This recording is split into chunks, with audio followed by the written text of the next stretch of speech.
Donne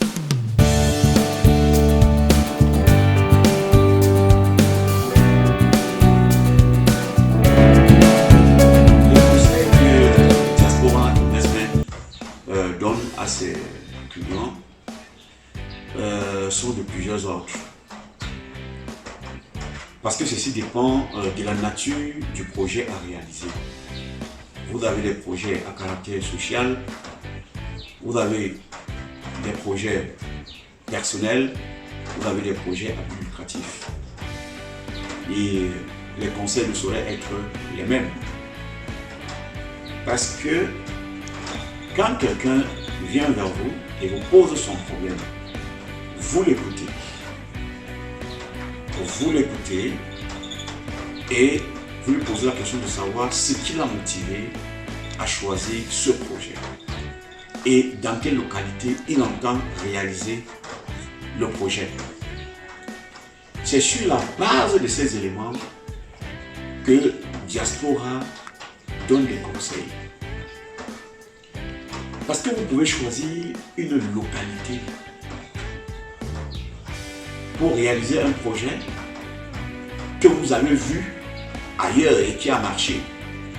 Or, rien ne vous rassure que le projet qui a marché dans une autre localité marchera chez vous. Il y a déjà d'abord ça, qui est un véritable piège. Parce que les gens ont tendance à copier les projets qu'ils ont vus ailleurs. Or, le contexte n'est pas le même, l'environnement n'est pas le même. Il faut bien mener une étude.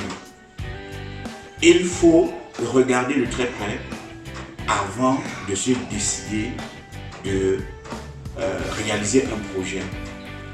Alors, Diaspora, quand il donne des conseils, ça ne veut pas dire que c'est forcément Diaspora qui vous appuie ou qui vous accompagne.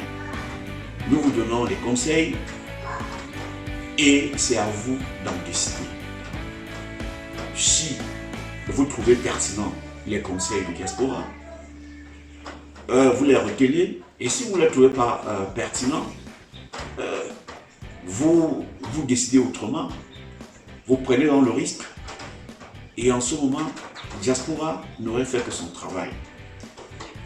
Nous prenons par exemple quelqu'un qui veut par exemple réaliser un projet à caractère social.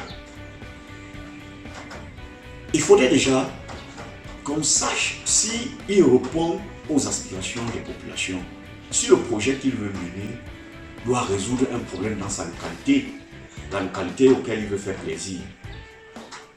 Parce que n'allez pas construire des salles de classe là où il y a déjà des salles de classe qu'on n'utilise pas.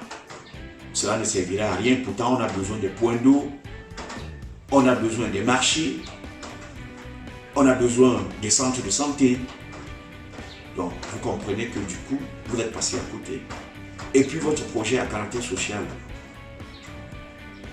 n'aurait pas à terme assis, n'aurait pas le même impact que vous avez souhaité dès le départ.